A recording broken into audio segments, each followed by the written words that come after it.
İyunun 11-də Media Mərkəzində Əvəz Zeynalının hüquqlarının Müdafiə Komitəsinin və Preventiv Tədqiqat Qrupunun birgə mətbuat konfransı keçirdi. Vəkil Elçin Sadıqov iyunun 6-sında Əvəz Zeynalı ilə görüşdüyünü bildirdi. Bizə məlumat versin. Son durumla bağlı vəziyyət o yerdədir ki, biz Bakı Apellyasiya Məhkəməsinin 13 may 2013-cü il tarixli qərarından Ali Məhkəməyə şikayət edilmişik iyulun 2-sində. Yəqin ki, artıq yaxın günlərdə o işin kimin icraatında olması və kimin yapacağı barədə məlumat var. Bununla bağlı hələ başqa bir yenilik yoxdur və mən keçən həftə Əvəz Zeynalı ilə də görüşdüm, 6-cı gün. Səhhəti normaldır və biz bir sıra əlavə məhkəmə işlərindən bağlı ərizələri yazdıq və göndərdik. Və bu da sırf Əvəz Zeynalının qanunsuz təqib olunmasına bağlı olan bir məsələdir. Bundan əlavə biz keçən həftə Telekolay adam Ayıbov üçün işinlə bağlı da kassasiya şikayətini göndərmişik. Hansı ki 25.000 manat kompensasiya ödəməyə məcbur olunmuşdu Əvəz Zeynallı. Və bununla da bağlı hələ ki Ali Məhkəmədən bir bildiriş verilmiş. Əlavə olaraq qeyd edeyim ki, Əvəz Zeynallı ilə bizim Bakı İstintaq Təsdiqxanasında görüşünüz onun hüquqlarımız pozulmuşdu. Yəni biz həmişə konvoyun yanında konvoy gəlib bizi izləyirdi, biz söhbət edəndə və konfidensiallıq pozulurdu. Biz onunla bağlı məhkəməyə müraciət eləmişdik və iyulun 17-sində Ali Məhkəmə həmin iş üzrə bizim kassasiya şikayətimizə baxacaqdı. Hakim Azər Hüseynovun icraatında həmin iş. Azər Hüseynov? Ali Məhkəmə. Azər Hüseynov dediniz. İyulun 17-sində.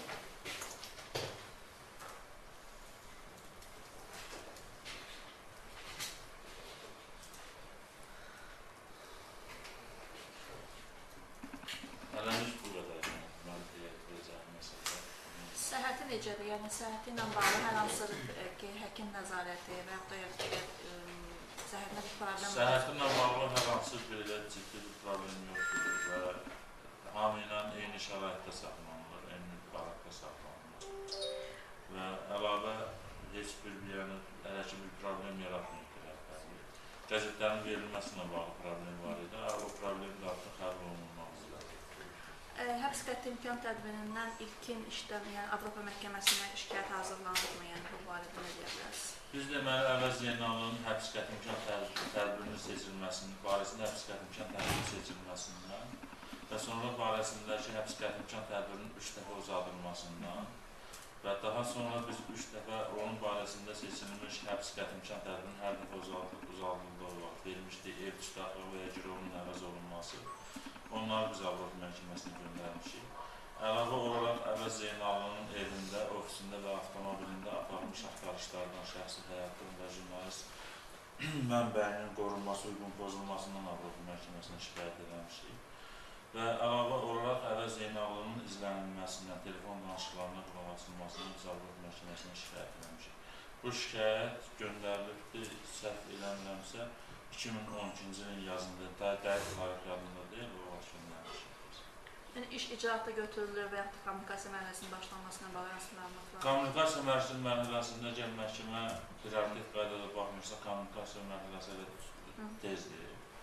Və biz prioritet qaydada baxılmasına bağlı da müraciət eləmişik, ancaq məhkəmədən bizə bildirdikləri ki, onların icraatında xeyli işlər var və ağlabatan müddətdə çalışacaqlar ki, bu işə baxsınlar.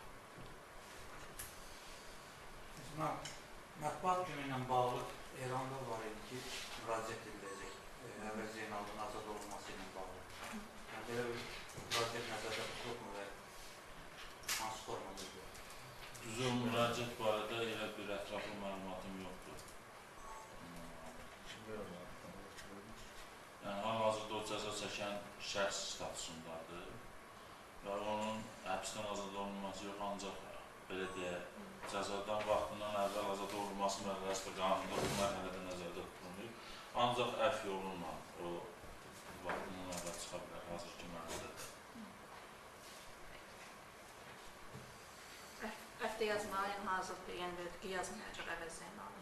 Əvəz Zeynallı olduğu kimi yazıb, əf istəməyə hazırdır, yəni nə baş veribsə onu yazıb, yəni o dəfələrlə deyib ki, mən istənilən vaxt cənab prezidentə yaza bilərəm ki, məni Gülər Əhmədova Ramzi Mehdiyevin sifarişinə şəhidlik tutturub. Xahiş edirəm, mənə versin.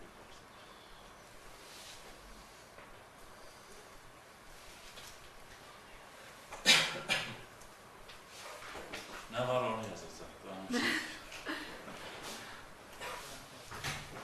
Yəni, əgər yeganə yol əf üçün həzə yazmaqdırsa, əf vəzəsinin məzmunu da artıq xanlardır ki, bu formada olacaq.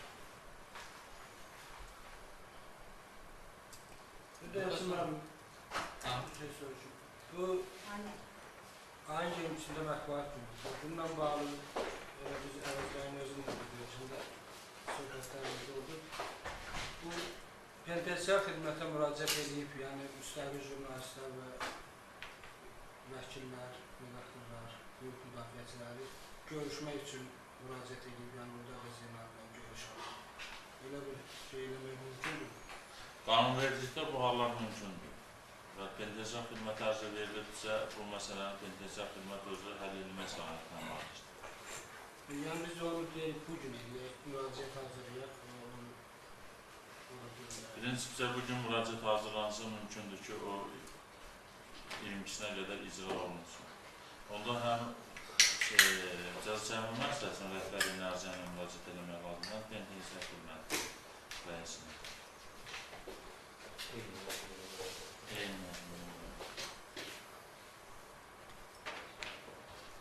Kassasiya şikayətinin mahiyyəti nədən ibarətdir? Yəni, kassasiya şikayətindən nə göstərir? Bütün ittihamlar ümumiyyətlə birinci instansiya məhkəməsində öz təsirini tapmır Əvəz. Əvəz Zeynalına qarşı olan bütün ittihamlar birinci instansiya məhkəməsində, yəni bunun hamımız da şahidi olmuşuq. Həmin prosesdə iştirak edən şəxslər də görürlər ki, ittihamların heç biri öz təsirini tapmır. Və təsdiqini tapmayan ittihama görə ittiham hökmünün verilməsi artıq bir məsələdir. Hətta məhkəmə belə deyək ki, ittiham aktını olduğu kimi, yəni cümlələri, vergüllərinə qədər eyni formada hökmü köçürməklə kifayətlənir və nəticədə Əvəz Zeynallıya 9 il cəza təyin edir. Biz bununla bağlı Ali Məhkəmədən xahiş eləmişik ki, cinayət işi üzrə icraata bəraət verici əsaslarına xitam verilməsi haqqında qərar qəbul edilsin və Əvəz Zeynallının dərhal həbsdən azad olunmasına qərar verilsin. Dəyərli həmkarlar, mən hesab edirəm ki, bizim bu tədbirin başlıca layihəsi həm də Əvəz Zeynallıya bugün yenidən azadlıq tələb eləməlidir. Yəni, bizim bu tədbirin, yəni bütün hallarda bu tədbir özdə xüsusi maraqlı bir, təzadlı və maraqlı bir günə düşüb, yenidən söz azadlığını tələb edilmək və qanunsuz olaraq həbs edilmiş, yazılarına görə, jurnalist fəaliyyətinə görə həbs edilmiş həmkarımıza azadlıq tələb etmək. Çox maraqlıdır ki, elə bugün başqa bir tərəfdə Azərbaycan hakimiyyətinin himayəsində olan Mətbuat Şurası, Azərbaycan hakimiyyətinin, korrupsioner Azərbaycan hakimiyyətinin himayəsi ilə jurnalistlərin saxta qurultayını keçirir və biz hesab edirik ki, o qurultay əslində bizim tədbirimizdə necə təzaddırsa, söz azadlığına da o cür təzaddır və o qurultay hesab edirik ilə söz azadlığının hakimiyyət tərəfindən ələ alınması prosesidir. Necə ki, İlham Əliyev idarəçiliyi dövründə şəhərimizdə deməli qəzet evləri, yəni qəzet köşkləri söküldü, əvəzinə jurnalistlərə ev verildi və buradan çıxan təzad eyni ilə bütünlüklə jurnalistika sahəsinə aid eləmək olar. Deməli, bir tərəfdə bəlağət, bir tərəfdə söz azadlığından bağlı bərri və zəhli qurultay, o biri tərəfdə jurnalistlərin deməli, jurnalistlər üzərində baskı, həmkarımızın həbsdə olması, Əvəz Zeynallıya görünməmiş, belə deyək, bir cəzanın verilməsi, bütün bunlar Azərbaycan hakimiyyətinin apardığı təzadlı siyasət demək olmaz bəlkə də. Çünki elə özünün apardığı onun korrupsiya siyasətinə uyğundur, ölkədə söz azadlığını, insan haqlarını pozmaq siyasətinə uyğundur. Ona görə də biz elə o saxta qurultay keçirənlərə də, o qurultayın arxasında duran hakimiyyətə də hamıya bəyan edirik ki, jurnalistlərdən əllərini çəksinlər, Əvəz Zeynallıdan əllərini çəksinlər, onu azad etsinlər. Azərbaycanın ada kimi qalan, belə deyək, azad jurnalistikasını əl çəksinlər. orada asta-asta barmaqlarını uzatmasınlar. Müxtəlif üsullarla o adanı da ləğv eləmək, ələ keçirməyə çalışmasınlar. Yəni bu bütünlüklə onların belə məqsədini biz başa düşürük, amma hesab edirik ki, sonda öz məqsədlərinə nail olmayacaqlar. Çünki onların ayaqlarının altından ümumiyyətlə Azərbaycan torpağı qaçmaqdadır. Ümumiyyətlə söz azadlığı sonda qalib gələcək. Mən Əvəz bəyə buradan mesajımızı çatdırmaq istəyirəm, yəni həmkarlarımız adından. Hesab edirəm ki, o yəni çox dözümlü olmalıdır. O nəyə görə həbs olunduğunu hər an belə unutmamalıdır. O buna güc verməlidir. O hesab eləməlidir ki, azad sözü təmsil edir və onun göstəricilərindən biridir. O hesab eləməlidir bizim hamımıza görə və Azərbaycandakı azadlıqlara görə həbsdədir. Və onu biz bir daha mən buradan salamlayıram. Hesab edirəm ki, biz onunla bağlı tədbirləri yəni gecikdirərək keçiririk və bu jurnalistlərlə bağlı tədbirləri də belə deyək, seyrək keçirməsi özümüzə tənqid hesab edirəm. Amma bugünkü tədbir çox yerinə və gününə düşür. Əvəz Zeynalın həbsi ilə bağlı yaradılmış preventiv tədqiqat qrupunun rəhbəri Əfqan Muxtar da qeyd etdi ki, baş redaktorla bağlı 3 hesabat hazırlayıblar. Səlahiyyəti yoxdur. Preventiv cavab qrupları haqqında əsaslanmada da göstərilib ki, cavab qrupu bir tərəf olur. Lakin burada çox maraqlı bir məqam yaranıb ki, istənilən halda preventiv cavab qrupu tələf saxlamamaq kimi öhdəliyə əməl edə bilmir. Çünki bütün maddələr üzrə, bütün istiqamətlər üzrə Azərbaycan hakimiyyəti həddindən artıq çox qaba, kobud səhvlərə yol verirlər. Göz görəsi Azərbaycanda söz və mətbuat azadlığını məhdudlaşdırırlar. Eyni zamanda bir şəxsə qarşı Azərbaycan hakimiyyətinin ən yüksək eşelonunda olan şəxslərin qərəzi məhkəmə prosesində və məhkəmədən sonra hazırda o saxlama şəraitindən bağlı prosesdə də görünür ki, burada xüsusi qərəz var. Çünki biz bilirik ki, həmin tədrisxanada, həbsxanada başqa məhbuslarla istənilən vaxt görüşmək mümkündür və onun qiyməti çox da bahadır, 5 manat verirsən, istənilən məhbusla hər gün görüşə bilərsən. Ancaq Əvəz Zeynalın bağlı məsələdə ayda 2 dəfə görüşək. Onun həmkarları Əvəz Zeynallı ilə görüşməkdən ötürü biz bugün bura yığışmışıq, müraciət edirik ki, biz görüşək. Əslində belə olmamalı. 2 dəfə. Orada qiymətlər də düzəltməli. 50 manat. Minimum 50 manat. 10-15 nəfər gedə adamlar 5 manat. 150 də istəyir. Cəmaatın bazarını düz. Preventiv tədqiqat qrupu hesab edir, cavab qrupu hesab edir ki, Əvəz Zeynallı ilə bağlı qaldırılmış cinayət bütün maddələr üzrə tutan verilməli, qərat verilməlidir. Eyni zamanda Azərbaycanda indi yaranmış bir mənfi presidentin aradan qaldırılması üçün həm mətbuat, həm siyasi qüvvələr fəaliyyətə keçməlidir. Eyni zamanda preventiv cavab qrupundan kənar deyiləm.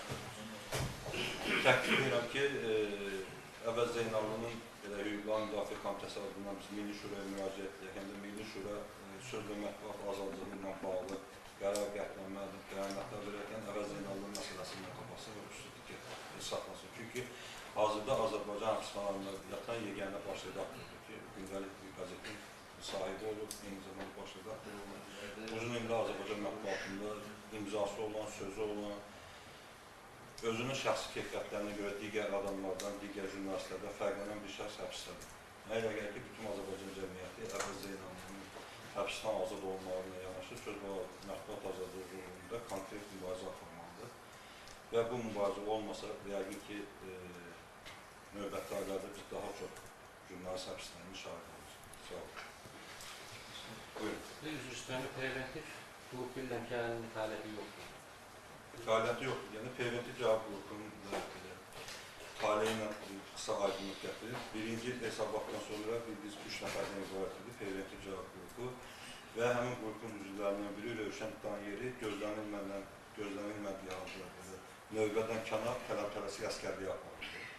2 gün əvvəl gəlib əskərlikdən, bura gələsiydi, kəzə gəldi əskərlikdə. Rövşən Danyeri. Rövşən Əliyev. Qasımov. Rövşən Qasımov. Deməli, preventiv cavab qrupunun birinci hissəsində birlikdə işlədik, çalışdıq, faktları topladıq, hər bir şey elədik, amma hesabatın yekununa yaxın adam birdən-birə gəlib evindən çıxdı. Üçüncü adam Ağsaqqal. o müddəti yoxdur, özü yoxdur. Onda fəaliyyətə başlamaq olar da. Əslində qalsa burada araşdırma bir şey qalmır. Qalmır. Hər şey aydındır bu. Buyurun. Yəni Müdafiə Komitəsi olaraq sonraki Əvəz Zeynalın həbsinin azad olunması ilə bağlı hər hansı deyək ki, dəstək aksiyası mı, imza toplama kampaniyası keçiriləcəkmi, yəni son dövrlər nəticəsində? Biz deməli bu Leyla xanımın təşəbbüsü ilə bütün siyasi məhbusların Hüquqların Müdafiə Komitəsi birləşdirilməsi nəzərdə tutulur. Biz gözləyirik, əgər həmin təklif müsbət nəticələnsə, biz həmin komitənin birlikdə addımlar atacaq, həmin komitənin qərarlarına addımlar atacaq. Eyni zamanda çalışacaq ki, xüsusi olaraq Əvəz Zeynalın tədbirlər keçirilsin. Yox, əgər həmin komitə yaranmasa, şübhəsiz ki, biz bu sonuncu məhkəmə qərarından sonra Əvəz Zeynalın... Yəni gündəmdədirsin, yəni təsdiq? Bəli, gündəmdədir və özümüz tək başına Əvəz Zeynalın hüquqlarının müdafiəsi ilə bağlı müxtəlif aksiyalar planlaşdırmışıq. Ben bir şey qeyd etmək istəyirəm ki, birinci təhqiqat qrupu məsələn ki, o zaman çox operativ şəkildə dərin və keyfiyyətli iş aparmışdı. Və Əvəz Zeynalın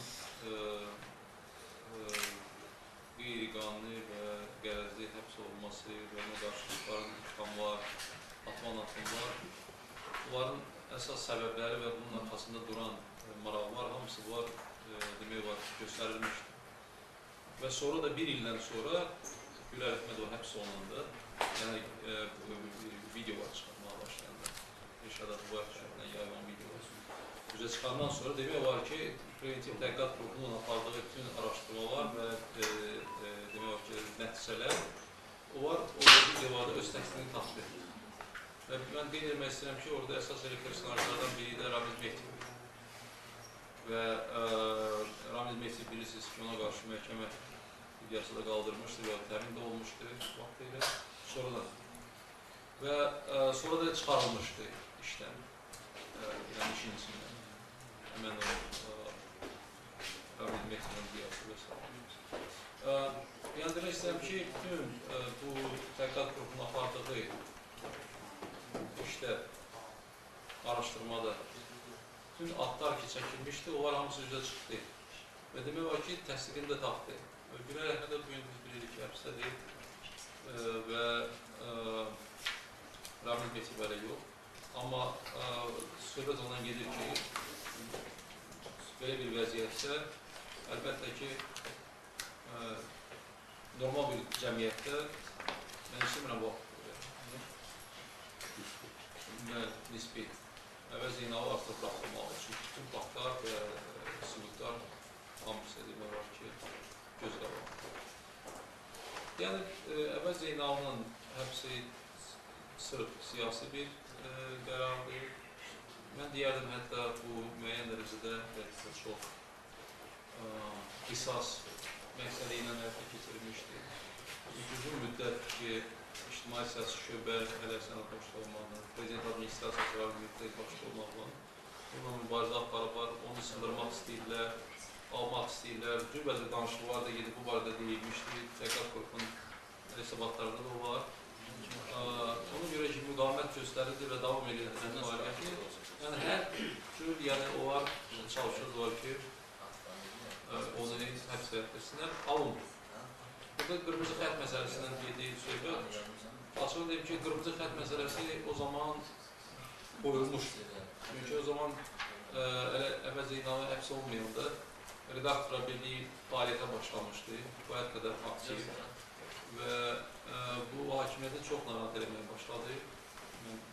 O zaman onun reaksiyaları qeyd etmək istəyirəm.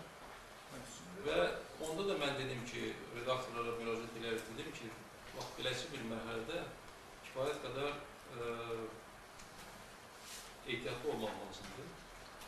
Yəni, bizim Peşə Əxlaq Etik Kodeks çərçivəsində daha çox çalışmaq lazımdır. İşi davam etdirmək, fəaliyyətlə aparmaq. Çünki bunlar çalışacaqlar ki, bu yeni bir başlayan dalğanı, jurnalistlərin yeni bir həmrəylik prosesini dağılmağa. Çünki biz artıq bunu görürük. Və ona görə də mən bunu demişdim o zaman ki, bax, ehtiyatlı olmaq lazım. Və açığı deyim ki, o zaman 17 sentyabrda İlham Əliyevin Əl-Cəzariyə verilən müsahibəsi ilə bağlı Əvəz Zeynalının böyük bir məqaləsi çıxmışdı və tənqidi bir yazı idi ki, çox sərt tənqidi və ondan sonra da əməl proseslər də başladı. Çünki Əli Əsədovun və Ahmet Mehdi'nin əlinizdə fürsət düşdü. Məsəl məhkəmədə vaxt olduğunu demişəm ki, o var prezidentə məlumat veriblər ki, vaxt elə görürsünüz, vaxt bu adam belədir, sizə də qarşı və və bununla da qərar verildi ki, onun həbs haqqında. Əslində isə maraqlı tərəf orada daha çox həmən bu administrasiya idi. Nəinki həmən Sazorov. Mən hesab edirəm ki, o qərarı emosional şəkildə verib və Sazorov icra olunub və geriyə atıldı. Bilməm, indi gələcəkdə necə olacaq, ancaq çox şeyə əlbəttə ki, mən daha çox hesab edirəm ki, və ümidvarım bağlayıraq gələcək seçkilərə. Çünki seçki sadəcə seçki deyil ki, prezident seçiləcək və s. Söhbət ondan gedir ki, bu seçkilər Azərbaycanda, Azərbaycan cəmiyyətində yeni bir keyfiyyət gətirəcək, yeni bir dava gətirəcək, yeni vəziyyət gətirəcək və mən gözləyirəm ki, bu seçkilərin nəticəsində Azərbaycanda dekonstruksiya prosesləri kifayət qədər aktiv şəkildə inkişaf etməyə başlayacaq bu açılması. Və bu mərhələdə, yəni bu prosesin çərçivəsində, yəni hesab ki, bu məsələlər, yəni Əvəz Zeynalın azadlığa buraxılması məsələsi realdır. Mən gözləyirəm ki, belə də olacaq. Əlbəttə ki, burada qeyd olundu, biz işi davam eləməliyik, gündən də saxlamaq lazımdır, bunu demək lazımdır və Milli Şurada artıq İnsan Hüquqları Komissiyası yaradılır və İnsan Hüquqları Komissiyası jurnalistlərin, ümumiyyətlə siyasi məhbusları, jurnalistlər və varlıqlarının kifayətlə aktiv məşğul olacaqlar və qeyd etmək lazımdır ki, bu mərhələdə beynəlxalq cəmiyyətin marağı çox böyük olacaq Azərbaycandan, indi də var. İndi bu günlərdə Helsinki Komissiyası Washingtonda deməli Amerika Konqresində Azərbaycanla dinləmələrə başlayır. Çox ciddi dinləmələrdir və leitmotivi də elə qoyub ki, avtoritarizm, təhlükər və s. Siz bilirsiniz ki, bu yaxında bir qrup konqresmen də gəlmişdir, ondan öncə də gəlmişdilər.